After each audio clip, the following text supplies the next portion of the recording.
Butter cake ரொம்ப ஸ்பாஞ்சியாக சாஃப்டாக ரொம்ப சூப்பராக நல்ல டேஸ்ட்டாக இருக்கும். எப்படி செய்கிறதுன்னு பார்க்கலாம். 200 கிராம் அளவுக்கு மைதா எடுத்துக்கோங்க. மைதா மாவு இதை எடுத்துட்டு நல்லா இதை சலிக்கணும். இது கூட 2 பொருள் சேர்க்கணும். கூடவே 2 டீஸ்பூன் அளவுக்கு பேக்கிங் பவுடர் இருக்குது இல்லைங்களா, அதை சேர்த்துக்கோங்க.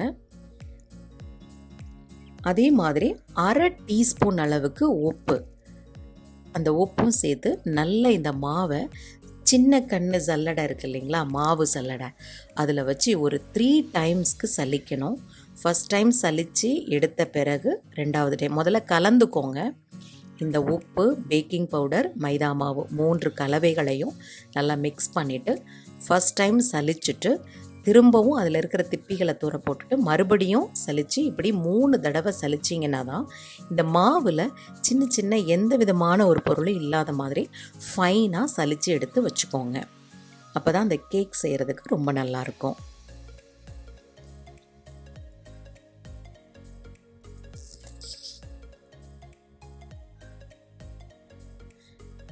அதில் ஒன்று கூட சின்ன பொருள் கூட இல்லாத மாதிரி நம்ம சலித்து எடுத்துட்டோன்னா அதுக்கப்புறம் நம்ம ஸ்டார்ட் பண்ணலாம். பாருங்கள், எடுத்தாச்சு.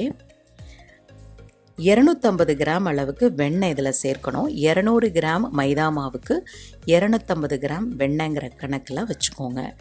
இந்த 250 கிராம் வெண்ணெயை நல்லா பீட் பண்ணுங்கள். எலக்ட்ரிக் பீட்டரில் வச்சு பீட் பண்ணிங்கன்னா மாவு நல்லா அந்த வெண்ணெய் பொங்கி நல்லா வரும், ரொம்ப சாஃப்டாக மாறும். அது கூட சர்க்கரை ஒரு 200 கிராம் சேருங்க. 200 கிராம் மாவுக்கு 200 கிராம் சர்க்கரைங்கிற கணக்குக்கு ஞாபகம் வச்சுக்கோங்க.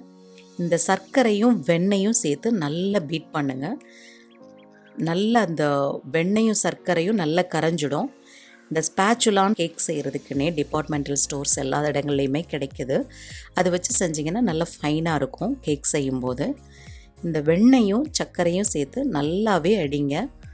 இதை பீட் பண்ண தான் கேக்கினுடைய சாஃப்ட் ரொம்ப அருமையாக இருக்கும்.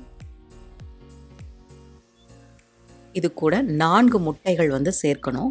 ஒரு எக்காக சேர்த்துக்கோங்க. ஒரு எக்கு சேர்க்கும்போது மறுபடியும் பீட் பண்ணுங்கள். ஃபைனாக அந்த மாவோடு சேர்ந்து அந்த வெண்ணெய், சர்க்கரை, எக்கு 3 நல்லா பீட் ஆன பிறகு அடுத்த எக்கு அப்படிங்கிற கணக்குக்கு வச்சுக்கோங்க. இப்படி 1 பை 1 4 எக்குகளையும் நல்லா பீட் பண்ணுங்கள். எக்கு கம்ப்ளீட்டாக அந்த வெண்ணெயோட மிக்ஸ் ஆகிற மாதிரி நல்லா எலக்ட்ரிக் பீட்டரில் பீட் பண்ணும்போது சாஃப்ட் உங்களுக்கு நல்லா வரும் கேக்கு. இது உங்களுக்கே தெரியும், அந்த வெண்ணெய் வித்தியாசமாக பொங்கி வர மாதிரி இருக்கும், ரொம்ப சாஃப்ட் ஆயிரும். ஒரு எக்குக்கு இடையிலையும் கட்டாயம் பீட் பண்ணுங்கள். மொத்தமாக எல்லா எக்கையும் சேர்த்து பீட் பண்ண வேண்டாம். இடையில நீங்கள் பீட் பண்ணிவிட்டு ஒரு எக்கு சேர்க்கும்போது அதோட ரிசல்ட் வித்தியாசமாக இருக்கும். இது மாதிரி நல்லா பீட் பண்ணி வச்சுக்கோங்க.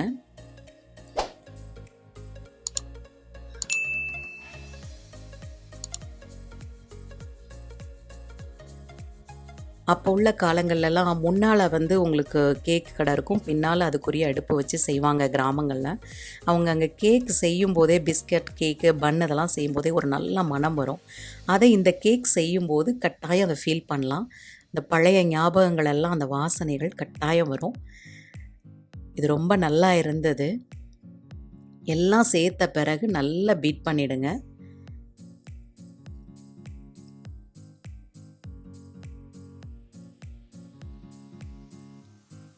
இப்போ வெண்ணிலா எக்ஸ்ட்ராக்ஷன், அந்த வெண்ணிலா எசன்ஸ் இருக்குது இல்லைங்களா, அது 1 டீஸ்பூன் அளவுக்கு சேர்த்துக்கோங்க. சேர்த்து மறுபடியும் நல்லா பீட் பண்ணுங்கள். இந்த எக்கோட ராஸ்மல் இல்லாமல் இந்த வெண்ணிலாவினுடைய வாசனை நல்லாயிருக்கும். இதில் கொஞ்சம் உப்பு நம்ம சேர்த்துருக்கிறதுனால இளம் உப்பு சுவையும் இருக்கும். அதனால் இனிப்பு சுவையை ஹைலைட் பண்ணி காட்டும், நல்லாயிருக்கும் ரிசல்ட்டு.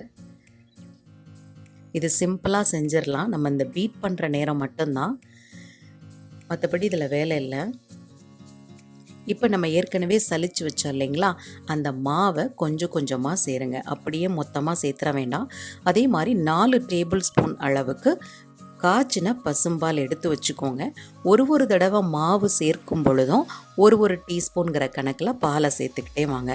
இந்த மாவு ஃபுல்லாக முழுவதுமாக அங்கே மிக்ஸ் ஆகும்போது அதே மாதிரி அந்த பாலும் அங்கே 4 டேபிள் ஸ்பூன் அளவுக்கு இருக்கிற பாலும் கரெக்டாக ஈவனாக காலியாகிற மாதிரி இருக்கும். இதையும் அதையும் ஒன்று போல் சேர்த்துக்கிட்டே வாங்க. கொஞ்சம் மாவு, 1 டேபிள் ஸ்பூன் அளவுக்கு மில்க்கு அப்படின்னு சொல்லி சேர்த்துட்டே வாங்க. 4 டேபிள் ஸ்பூன் அளவுக்கு பால்ங்கிறது மிகச்சரியான மெஷர்மெண்ட்டாக இருக்கும். நல்லா கொஞ்சமாக மாவை சேர்த்து இதை மாதிரி கலந்து விட்டுட்டே வாங்க.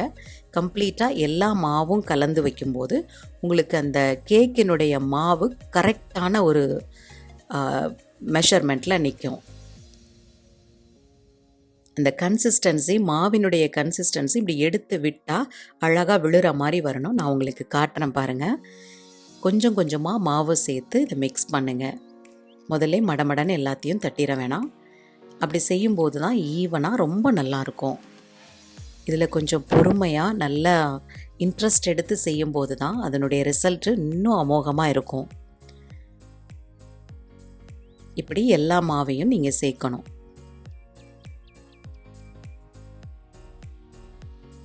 கரெக்டாக நீங்கள் மாவும் இந்த பாலும் காலியாகிறது ஒன்று போல் வரும். நான் சொல்கிறபடி இதே மாதிரி செஞ்சிங்கன்னா நீங்கள் 4 டேபிள் ஸ்பூன் அளவுக்கு எடுத்து வச்சுருக்கிற பாலும் நீங்கள் இந்த சலிச்சு வச்சுருக்கிற மாவையும் சேர்க்கிற நேரம் ஒன்று போல் வந்து நிற்கும். அப்போவே உங்களுக்கு தெரியும் மாவினுடைய கன்சிஸ்டன்சி என்ன அழகாக வந்திருக்குன்னு. நமக்கு இது செய்யும் போதே உள்ளுணர்வு சொல்லிடும் இதனுடைய ரிசல்ட் எப்படி வரும்னு. கொஞ்சம் பொறுமையாக செய்யணும், அவ்வளோதான். கரெக்டாக இங்கே மாவு தீரும்போது அந்த பாலும் அங்கே தீர்ந்துடும். இப்போ பர்ஃபெக்டாக வரும் பாருங்கள். அந்த கன்சிஸ்டன்சி உங்களுக்கு நான் எடுத்து காட்டுறேன்.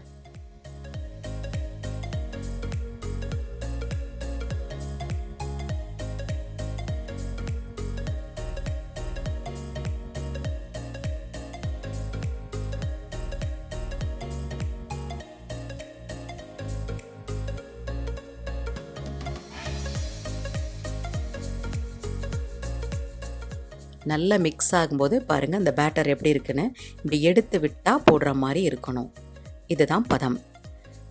ஒரு கேக் பேனில் பட்டர் பேப்பர் நல்லா ஃபுல்லாக கவர் பண்ணிவிட்டு இந்த மாவை சேர்த்துருங்க.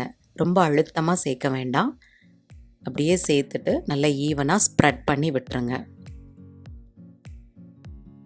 விட்டுட்டு 180 டிகிரி சென்டிகிரேடில் 40 மினிட்ஸ் வைங்க. கரெக்டாக இருக்கும். 40 நிமிஷங்கள்லேயே அந்த வாசனை வர ஆரம்பிச்சிடும். நல்ல மாவு பொங்கி அழகாக அந்த கேக்கினுடைய வாசனை செம்மையாக இருக்கும்.